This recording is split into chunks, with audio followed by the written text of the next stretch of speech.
What's up to all my folks out in YouTube land? Daryl, also known as the Finisher. I'm back. I am doing some more drywall.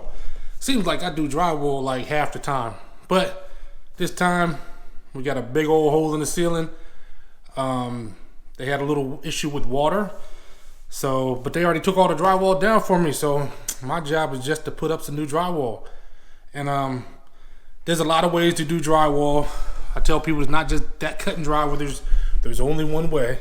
It's one of those, but I will say drywall is one of those things where I truly believe that it's the cornerstone of this business. Meaning that if you want to get out here and make some money and in handyman or business or or not just make some money, but give yourself a shot at getting more opportunities, you got to learn how to finish drywall.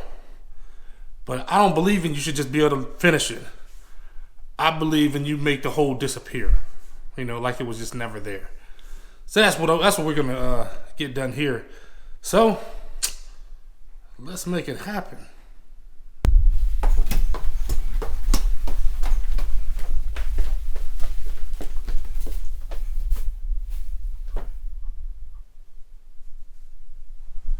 As you can see, the customer already put insulation back in. Kind of face nailed it, which is kind of in my way. So I might have to pull that off and staple it. But for the most part, not a bad job. Now, first thing first, sometimes I get homeowners, they want to help, or they want to save some money. So they'll put stuff up themselves. The insulation is not bad. Now, granted, my first job in construction, I was an insulator. That was the first thing I ever did. I was like 19. Terrible job, but you learn a lot if you pay attention. This face nailing right here, it just doesn't help at all. So I'm going to have to pull that out and knock in any staples that are sticking out, but gotta nail it on the sides, people. I do not like these staple hammers either. We used to call these bricks.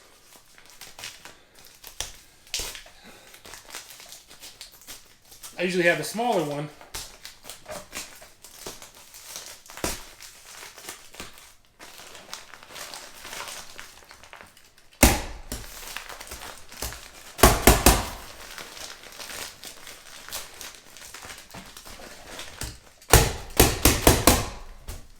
Insulator style. Good old insulation. Yeah, I spent many days putting up some insulation. Y'all, I mean, I did it for about 4 years. I got laid off like a month before I got married, which is a whole nother thing. But one thing I'll say, it's not the most glorious job. Anybody could get a job as an insulator.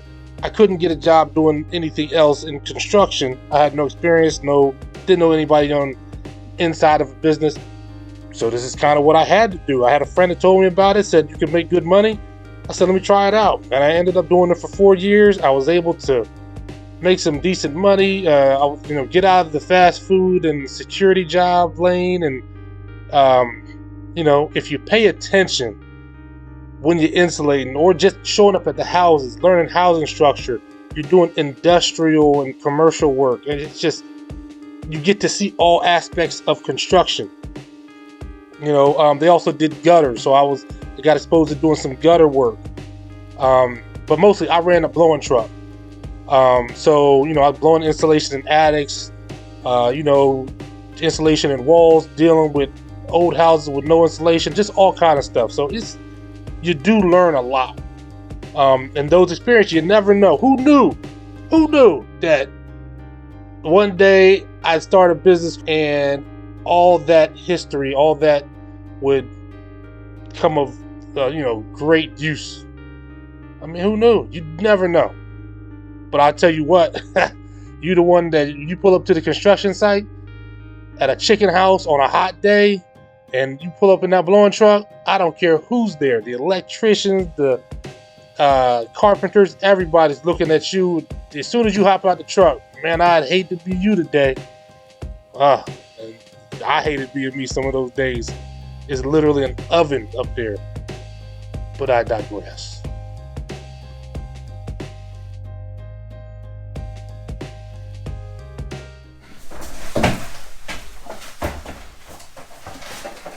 All right, use these boards instead of trying to cut this back perfectly to in the middle of a stud or whatever. Unnecessary. I like using these 1x4s. Sometimes I use furring strips, but something this long, I think the strength of these pine 1x4s will hold up much better as far as any kind of sag over time.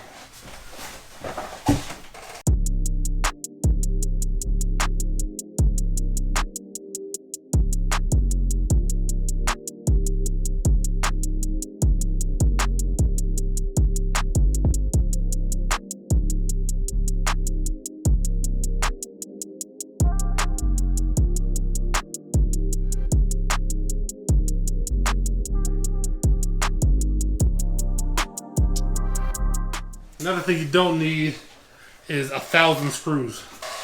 Like I said, this way, if I was the when I go this way, I put I'll probably put a couple extra just because, like I said, it's lengthwise and there's no stud all the way down. So in order to make sure it's held, I want to screw this piece of drywall into this side all the way down. And I know it's close to the beam, but that, trust me, it doesn't matter. Both sides need support.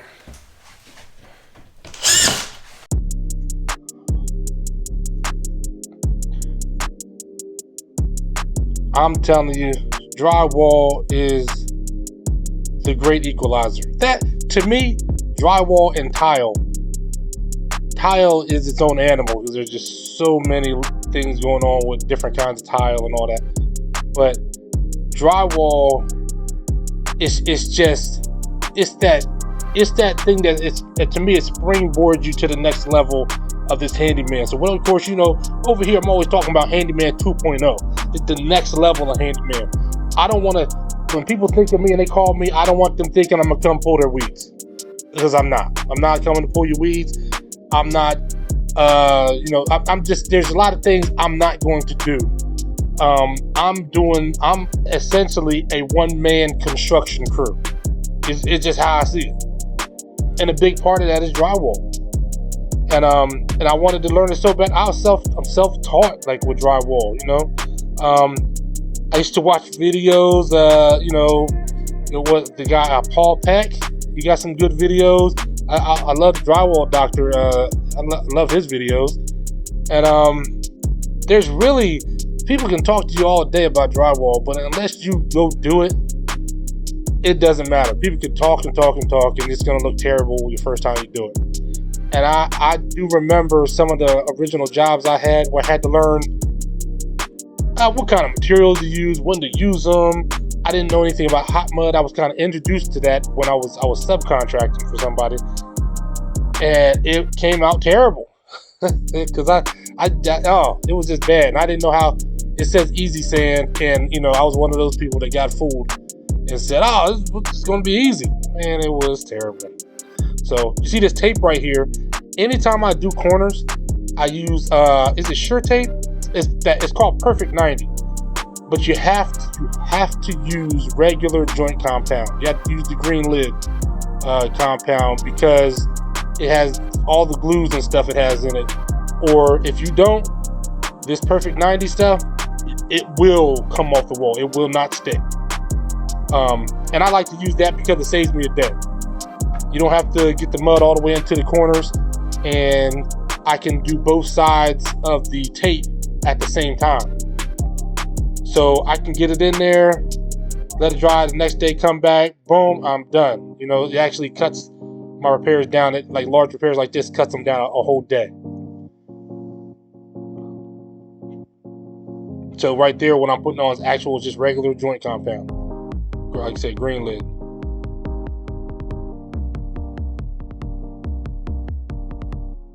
So, and I understand use this stuff on repairs. No regular drywall contractor can use this kind of stuff because, you know, when you start doing production, I mean, this stuff for a roll of it is like $20. You just wouldn't be able to survive trying to use this for production jobs. But when you're doing small repairs, I always suggest, I skipped over on this part. It's just, look, I'm mudding. You've seen people mud before. I use hot mud when I put the tape on, but I also use fiber fused tape when I do repairs. It's essentially all I use. I'm also trying to get better with this recording. Sometimes I'll just forget to record. And I don't record sanding either, because I did that once and it looked like I was filming in a blizzard. And then all that fine dust getting into your cameras, it's just, you know. So unless I paint, sometimes we don't get to see the end result, because I just forget to record it. Like this one.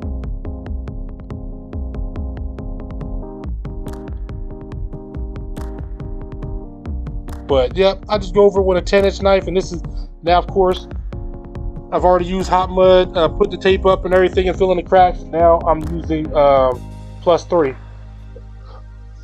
which of course everybody knows. It's well, not everybody knows, but use +3 when it's time when you want to sand it. It's very easy to sand, and to me, that's where you really make things look good, is when you sand. And I've gotten really good at being able to sand it to perfection. Oh man, looked like a seagull got me on the back. It's just joint compound, but you know. But yeah, y'all,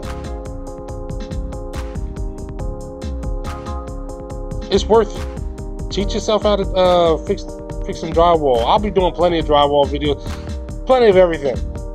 It'll be an array, but like I said, here lately it's been like I've been doing a lot of drywall and a lot of crown. But yeah, nothing else, just teach yourself. So like, comment, subscribe. I'll see you next time.